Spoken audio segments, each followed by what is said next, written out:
കൊച്ചിയിൽ LDFന്റെ രണ്ടാം ഘട്ട പ്രചരണങ്ങൾക്ക് തുടക്കമാകുന്നു എന്നതാണ് ഏറ്റവും പ്രധാനപ്പെട്ട കാര്യം. നിയോജക മണ്ഡലം കൺവെൻഷനുകൾക്ക് ഇന്ന് ആരംഭമാകുന്നു. ജില്ലയിൽ ഇതുവരെ പത്രിക സമർപ്പിച്ചത് 29 പേരാണ്. LDFനോടൊപ്പം ഓടിയെത്താൻ ബുദ്ധിമുട്ടുകയാണ്. സ്ഥാനാർത്ഥി പ്രഖ്യാപനവും അടിയും ബഹളവും ഒക്കെ കഴിഞ്ഞെത്തുന്ന UDF എന്നതാണ് അവിടുത്തെ ഒരു രാഷ്ട്രീയ കാഴ്ച. Theophin, good morning. ഏതായാലും LDF രണ്ടാം ഘട്ട പ്രചരണത്തിലേക്ക് കടക്കുന്നു എന്നതാണ് ഏറ്റവും പ്രധാനപ്പെട്ട കാര്യം. അവരുടെ മണ്ഡലം കൺവെൻഷനുകൾക്ക് ഇന്ന് തുടക്കമാകുന്നു. ഇന്ന് പ്രധാനമായും ഏതൊക്കെ ഇടങ്ങളിലാണ് കൺവെൻഷനുകൾ നടക്കുന്നത്? ആരൊക്കെയാണ് പ്രധാനപ്പെട്ട നേതാക്കൾ ജില്ലയിലേക്ക് മണ്ഡലം കൺവെൻഷനുകളുടെ ഭാഗമായി എത്തുന്നത്?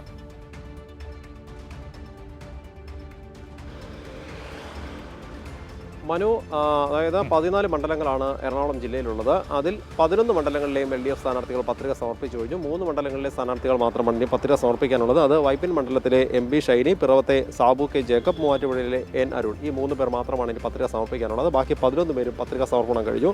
P Rajeev, Basil Paul, Saju Paul, AM Arif, ET Tyson, KJ Maxi, KN Unnikrishnan, Sabu George, Pushpadas, PV Sreenijan, Antony John ഇവരെല്ലാം പത്രിക സമർപ്പിച്ചു കഴിഞ്ഞു. ആന്റണി ജോൺ വ്യാഴാഴ്ചയാണ് പത്രിക സമർപ്പിച്ചത്. മറ്റ് 10 പേര് ഇന്നലെ തന്നെ പത്രിക സമർപ്പിക്കുകയും ചെയ്തു. അങ്ങനെ LDFന്റെ ഒരുപക്ഷെ ആ പത്രികാ സമർപ്പണം വരെയുള്ള കാര്യങ്ങൾ LDFന്റെ ഒട്ടുമിക്ക സ്ഥാനാർത്ഥികളും പൂർത്തിയായി കഴിഞ്ഞു.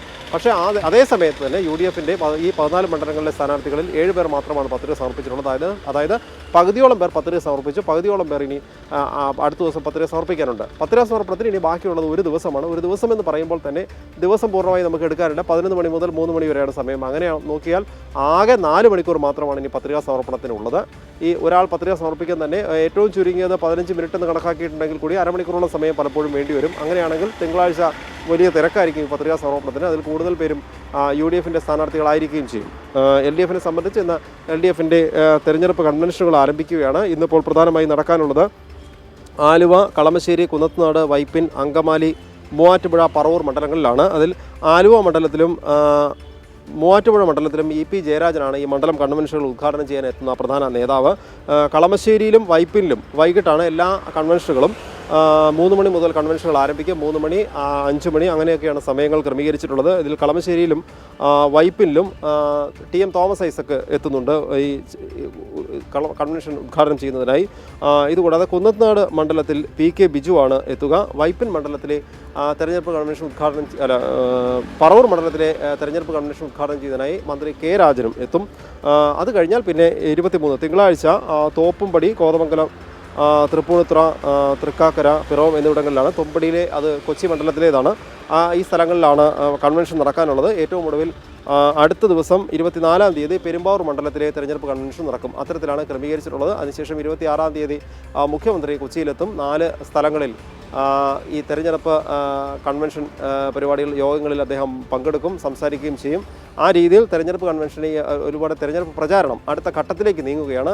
LDFനെ സംബന്ധിച്ച് 1-ാം ഘട്ടം ഇപ്പോൾ കടന്നിരിക്കുന്നു. അത് 3 സ്ഥാനാർത്ഥികളുടെ അവർ പത്രികാ സമർപ്പണം കൂടി കഴിഞ്ഞാൽ അവരും അടുത്ത ഘട്ടത്തിലേക്ക് നീങ്ങുകയാണ്. ഇന്നിപ്പോൾ ഞായറാഴ്ചയാണ്, അവധി ദിവസമാണ്. പ്രധാനമായും ഞായറാഴ്ച ക്രൈസ്തവ വിശ്വാസികൾ കൂടുതൽ പേരും പള്ളിയിൽ പോകുന്ന ദിവസമാണ് രാവിലെയൊക്കെ. അപ്പോൾ പരമാവധി അടുത്തുള്ള ഈ മണ്ഡലങ്ങളിലെ പള്ളികളിലൊക്കെ എത്തി വിശ്വാസികളെ കാണാനും അവരുമായി സൗഹൃദം പങ്കുവയ്ക്കാനും വോട്ട് ചോദിക്കാനും ഒക്കെ ആയിട്ട് സ്ഥാനാർത്ഥികളെത്തും. അങ്ങനെയായിരിക്കും ഇന്നത്തെ ഒരു ക്രമീകരണം. പ്രത്യേകിച്ച് അവധി ദിവസമായതുകൊണ്ട് ആരാധനാലയങ്ങളിലേക്ക് ഒരുപാട് പേർ എത്തുന്ന ദിവസമായതുകൊണ്ട് തന്നെ ആ രീതിയിലായിരിക്കും രാവിലത്തെ ഒരു പ്രചാരണ രീതികൾ. പിന്നെ അവധി ദിവസമാണ്, അതുകൊണ്ട് തന്നെ ഒട്ടുമിക്ക ആളുകളും ഈ ജോലിയുള്ളവരും ബിസിനസ്സുകാരും ഒക്കെ വീടുകൾ ഉണ്ടാകുന്ന ഒരു ദിവസം കൂടിയാണ്. അതുകൊണ്ട് തന്നെ പരമാവധി വോട്ടർമാരെ കാണാൻ പറ്റിയ ഒരു ദിവസം. ഈ സ്ഥാനാർത്ഥി നിർണ്ണയം എല്ലാം പൂർത്തിയായി, അതായത് എല്ലാ മുന്നണികളിലെ സ്ഥാനാർത്ഥികൾ രംഗത്തെത്തിയ ശേഷമുള്ള ആദ്യത്തെ ഞായറാഴ്ച കൂടിയാണിത്. ആ രീതിയിലാണ് പ്രചരണം മുന്നോട്ട് പോവുക.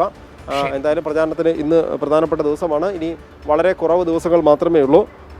ആകെ ഇതുവരെ എറണാകുളം ജില്ലയിൽ 29 സ്ഥാനാർത്ഥികളാണ് പത്രിക സമർപ്പിച്ചു കഴിഞ്ഞിട്ടുള്ളത്. മനു, ശരി, ഓക്കെ, താങ്ക് യു തിയോഫിനാണ് ഈ സമഗ്രമായ വിവരങ്ങൾ നമുക്ക് നൽകിയത്. LDFന്റെ രണ്ടാം ഘട്ട പ്രചരണം അവരുടെ മണ്ഡലം കൺവെൻഷനുകൾക്ക് ഇന്ന് തുടക്കമാകുന്നു. പ്രധാനപ്പെട്ട നേതാക്കളൊക്കെ കൺവെൻഷനുകളുടെ ഭാഗമായിട്ട് തെരഞ്ഞെടുപ്പ് രംഗത്തേക്ക് ഇറങ്ങുന്ന ദിവസമാണ് ഇന്ന് എന്ന് പറയുന്നത്. മറുഭാഗത്ത് UDFിലേക്ക് നോക്കുകയാണെങ്കിൽ അടിയും ബഹളവും ഒക്കെ കഴിഞ്ഞ് സ്ഥാനാർത്ഥി പ്രഖ്യാപനം വൈകി. അതുകൊണ്ട് തന്നെ അവർക്ക് LDFനോടൊപ്പം ഓടിയെത്താൻ കഴിയുന്നില്ല. അതിൽ ഏറ്റവും പ്രധാനപ്പെട്ട കാര്യം, നാളെ ഒരൊറ്റ ദിവസമാണ് ഇനി പത്രികാ സമർപ്പണത്തിന് ബാക്കിയുള്ളത്. 11 മണി മുതൽ 3 മണി വരെ കേവലം 4 മണിക്കൂറുകൾ മാത്രം. ഈ 4 മണിക്കൂറിനുള്ളിൽ ഓടി നടന്ന സ്ഥാനാർത്ഥികൾക്ക് നോമിനേഷൻ കൊടുക്കേണ്ടി വരും. അപ്പോൾ അതിൻ്റെ ഒരു തിരക്കായിരിക്കും നാളെ നമ്മൾ കാണാൻ വേണ്ടി പോവുക. ഏതായാലും ഇന്ന് ഈ അവധി ദിവസമായതുകൊണ്ട് തന്നെ ആളുകളൊക്കെ വീടുകളിൽ ഉണ്ടാകും. അപ്പോൾ സ്വാഭാവികമായും വീടുകളിലേക്കൊക്കെ ഇന്ന് വോട്ട് ചോദിച്ച് സ്ഥാനാർത്ഥികളും പ്രവർത്തകരും ഒക്കെ എത്തുന്ന ഒരു സമയം കൂടിയാണ്.